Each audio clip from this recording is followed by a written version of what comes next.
Fried rice আপনারা নিশ্চয়ই ইতিমধ্যে বেশ কয়েকবার বানিয়ে ফেলেছেন।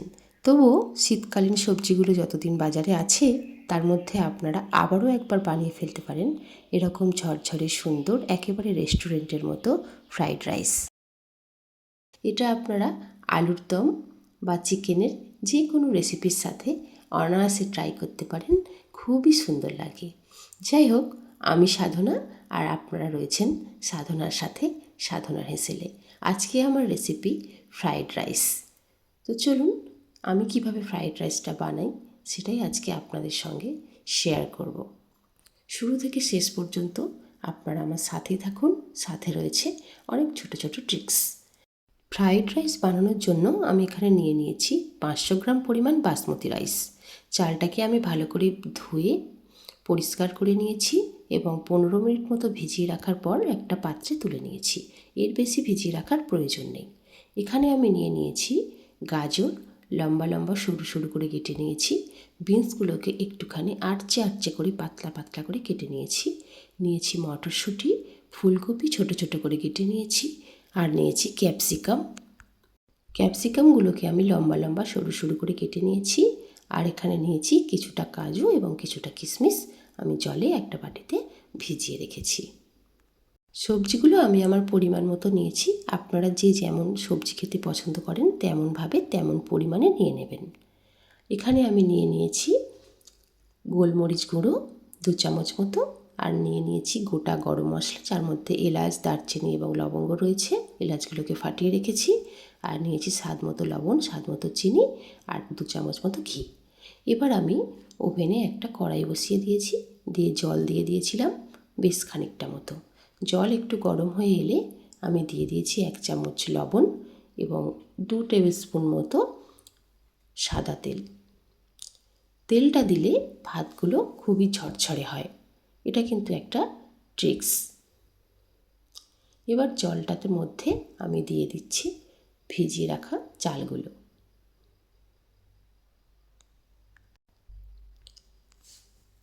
আমি সমস্ত চালগুলোকে দিয়ে দিচ্ছি। এবার আমি মিনিট 15 সময় ধরে হাই ফ্লেমে ভাতটা বানিয়ে নেব। ভাতটা কিন্তু আপনারা খুব বেশি নরম করে ফেলবেন না, এটাই হচ্ছে ফ্রাইড রাইসের কিন্তু আসল জিনিস। ভাতটা যদি নরম করে ফেলেন তাহলে কিন্তু ফ্রাইড রাইস ভালো হবে না। 80% মতো ভাতটাকে কুক করে নিতে হবে। দেখুন, হাতে নিয়ে এভাবে দেখে নেবেন, মোটামুটি একটু নরম হলেই কিন্তু হবে। আমার ভাতটা 80% মতো হয়ে গেছে। আমি এবার একটা ঝাঁঝরি নিয়ে নিয়েছি। ঝাঁঝরির মধ্যে আমি জলটাকে ঝারিয়ে নেব।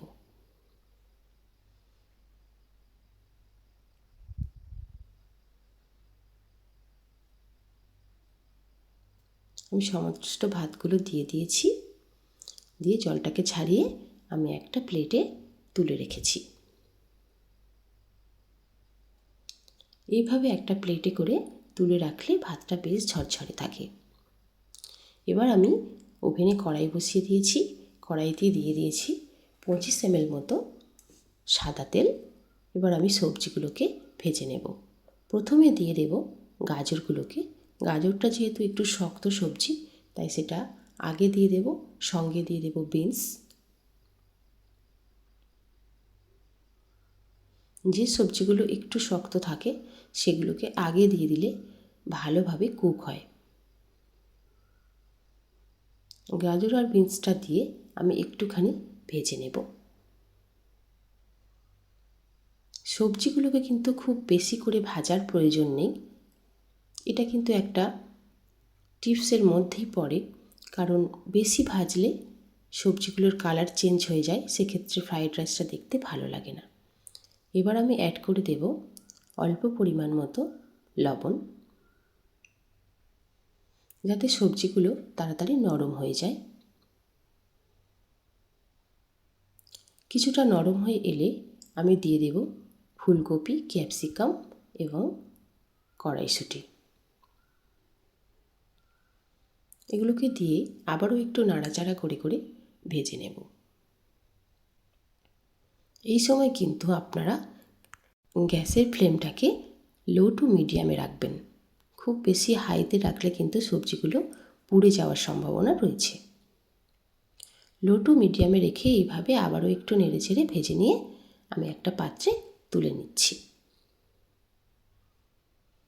দেখুন সবজির কালারগুলো কিন্তু খুব বেশি চেঞ্জ করা যাবে না, তাই অল্প ভেজে নিয়ে তুলে নিতে হবে। এবার কড়াইতে কিছুটা তেল ছিল, আমি আরও 25 ml মতো তেল অ্যাড করে দিলাম। আপনারা চাইলে এগুলো ঘি দিয়েও করতে পারেন। এবার তেল একটু গরম হয়ে এলে আমি দিয়ে দিচ্ছি গোটা গরম মশলা। এলাচগুলোকে আমি আগে থেকেই ফাটিয়ে রেখেছিলাম। দিয়ে একটু ভাজা ভাজা হয়ে এলে দিয়ে দেব কাজু এবং কিশমিশ। কাজু কিশমিশটাকে হালকাভাবে একটুখানি ভেজে নেব।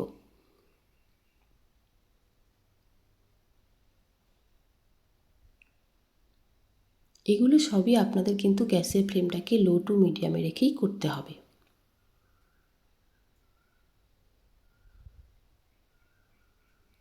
একটু ভাজা ভাজা হয়ে এলে আমি এবার অ্যাড করে দেব যে রাইসগুলোকে রেখেছিলাম সেগুলোকে।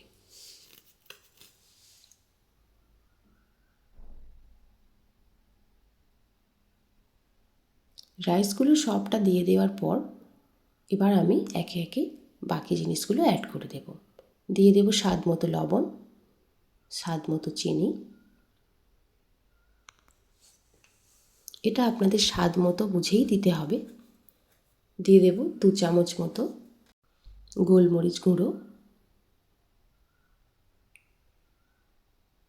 এবার দিয়ে দেব 2 চামচ মতো ঘি।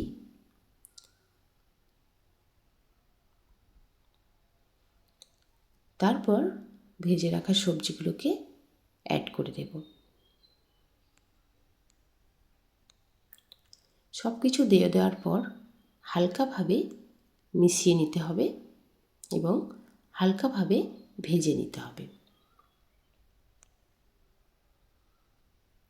খুব বেশি নাড়াচাড়া করে করে ভাজবেন না, তাহলে কিন্তু ভাতটা ভেঙে ভেঙে যেতে পারে। এইভাবে হালকা হালকা করে কিন্তু সবজিটাকে ভাতের সঙ্গে মিশিয়ে ফেলতে হবে এবং হালকা হালকা করে কিন্তু ভেজে নিতে হবে। ব্যাস এইভাবে মিশিয়ে ফেলতে পারলেই তৈরি হয়ে যাবে ফ্রাইড রাইস। দেখুন কত সুন্দরভাবে আমার সবজিগুলো ভাতের সঙ্গে মিশে গেছে এবং আমার ফ্রাইড রাইস কিন্তু একেবারেই তৈরি হয়ে গেছে। তৈরি হয়ে গেল একেবারে রেস্টুরেন্টের মতো ঝরঝরে সুন্দর ফ্রাইড রাইস।